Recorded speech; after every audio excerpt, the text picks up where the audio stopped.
video. Hey, hey, that's what's up. We live on the Facebook, people. So if y'all following us on Facebook, check us out, The Home Invasion Show on CKCU-FM. That's where y'all can find us on the Facebook.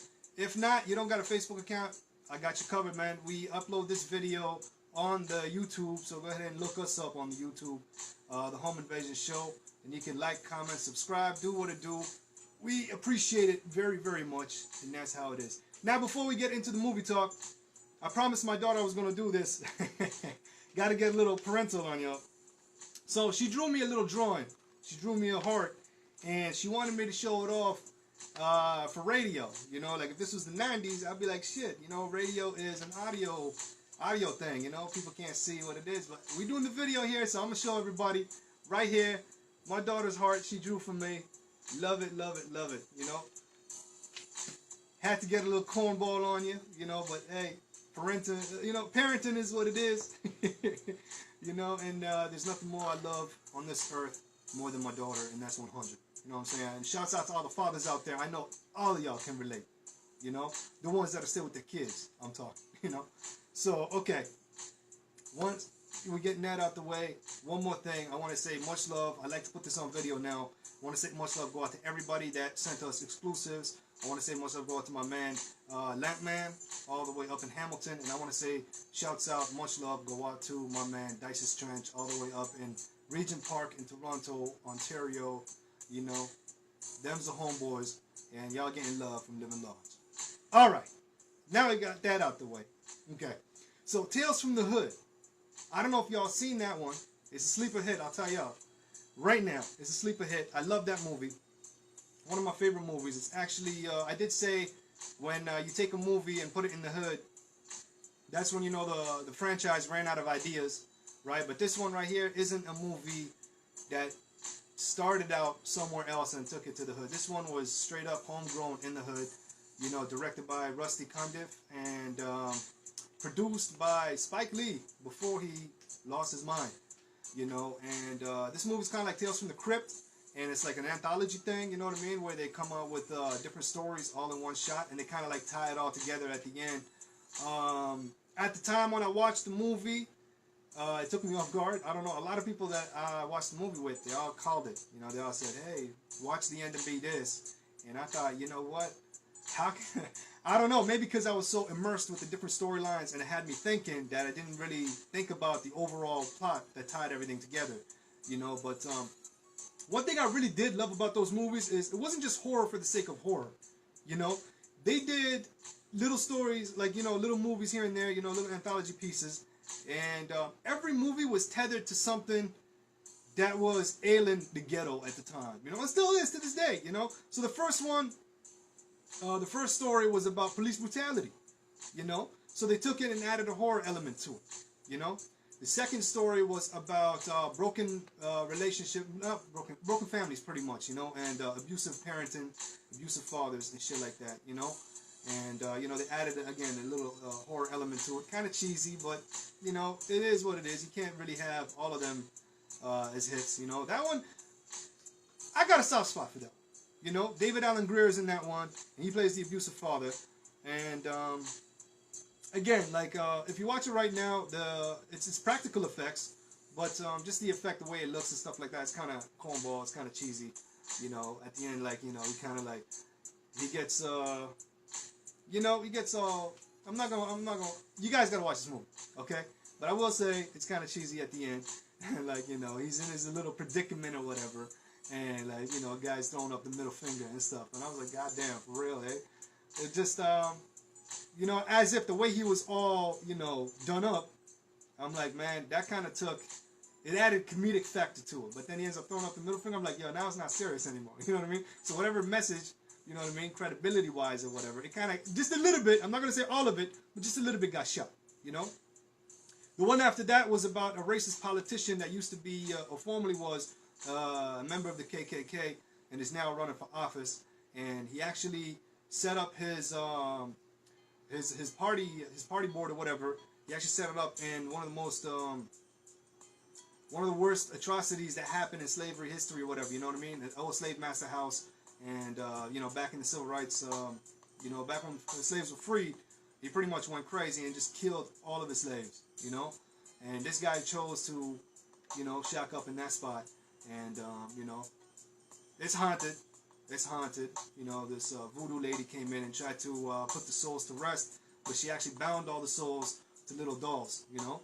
And honestly speaking, man, the teaser, like the way Rusty was teasing it for the second movie, the sequel, he had one of those dolls. And honestly speaking, man, if I ever get some crazy amount of money, millions of dollars or whatever, I would definitely buy one of those dolls and just keep it for myself, you know what I mean?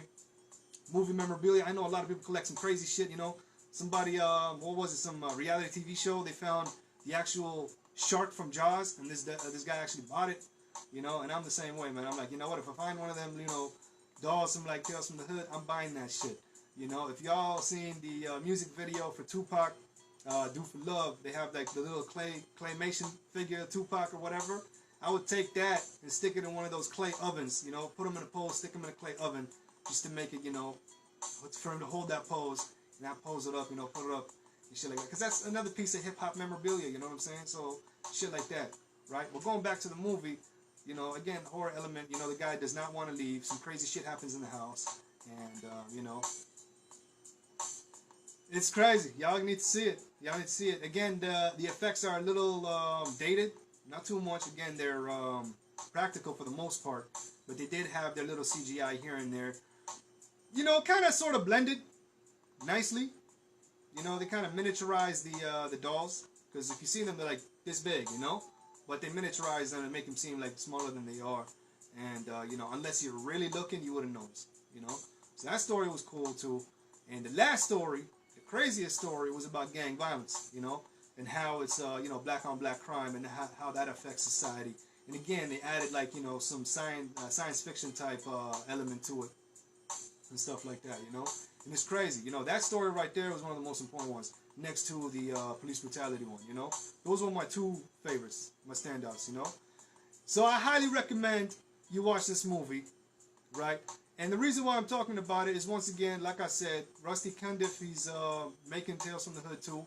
It's been announced, he's been teasing it on social media and stuff like that. And I was a little worried, because when I saw the headline, I didn't really look at it, right? Because, you know, living in a day and age where everything needs to be remade or it's a sequel, I kind of dismissed it. I thought, you know, somebody acquired the rights and they're going to go ahead and bastardize it, you know?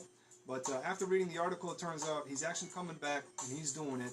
And I'm wondering if Spike Lee's going to be back and doing it too, you know? Try to capture that magic from back in the days. And yeah, you know, I'm kind of curious to see what kind of stories they give us this time around, you know? I'm curious. I want to see. Because honestly, that was some smart horror. It made you think. It wasn't just horror for the sake of shock. You know, it wasn't gore horror. It wasn't like, you know, torture porn. It wasn't none of that shit, you know what I mean? It was a horror movie with that kind of made you think and realize and be like, you know what? Yeah, this is a horror movie, but these elements, these themes in these stories are problems that are facing the urban community to this day. To this day. So I'm really excited for this one. I really want to see this movie. You know, I haven't really, I'm waiting on the trailer, I'm waiting on this, I'm waiting on that, just to see what's what. Right now, all it is just an announcement. They announced that they're going to go ahead and do it up, you know, and apparently they've been trying to do a sequel to this movie for the longest time. And apparently, Keith David is attached. Keith David is attached to the movie, and he's going to do it, you know. So that's what it is. I'm hoping they keep it still in California. You know, I hope they do keep it in California, because I'm a big Cali head. You know, I love California like that. And the first one was in California. It was centered in California and shit like that, you know. So we'll see what happens. We'll see what it is. Let me know what you think. Have you seen the first one? What did you like? What did you hate? Or dislike in this case, you know? Let me know what y'all think. Are you excited for the second movie? You know, I want to say shouts out, go out to the homegirl Kareem. I remember I had her over to my place and we watched that movie together. And, you know, it was a fun time all around. You know what I'm saying? So it is what it is. She's the one that actually tagged me in the post. And before that, I actually saw it on the Homegirl Black Orchids post on Facebook. And, you know, of course, I added my 2 cents. I'm like, you know what? Again, me being dismissive and passive with it, you know, I'm like, you know what? Sounds good on paper, but then, you know, Medea's going to ruin it, you know? So please, for the love of God, I don't want Medea anywhere in this movie. Nowhere in this movie. I'm not trying to see Boo 3, you know, Tales from the Hood style. None of that shit. For the love of God, please, please, please, please, please. All right? But that's it for me. It's 5:18 in the morning, and we're going to go back to the tunes. We're going to spin some more music. And, you know, keeping in California. Shit, we got Skilo coming at you with Superman. So, check the track out. One of my favorite tracks. A lot of people say Skilo is a one-hit wonder, but nah, I don't agree with that, you know? I mean, if you got talent, you got talent, you know? Sales sometimes aren't really much. You know, sales don't really equate to an artist's talent or anything like that. You know what I'm saying? So, hey, Superman, Home Invasion Show. Y'all know what it is. You rocking with Livin Large, baby.